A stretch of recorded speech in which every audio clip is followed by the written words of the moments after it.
сме с бай Добри домакина, капитанчето. Здравей, Добри. Здравей. Как си? Добре. Искам да ми споделиш настроението в отбора преди първенството как е.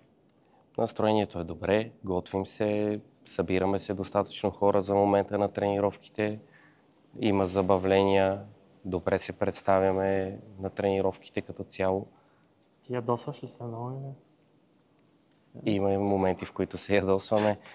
Нещата, които не ги правим както трябва, нормално е да има и ядосани. Така е, прави си. Сподели някой матч от миналия сезон, който ти остана на сърце.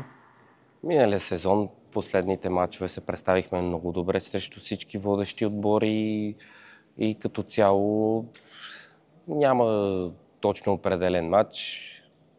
Като играем добре, победи, дори и равния, всичко е окей за нас. Има настроение в съблекалнята на тренировки. Отборът се чувства добре. Това потвърждава. И ключа към успеха за този сезон какъв е според те?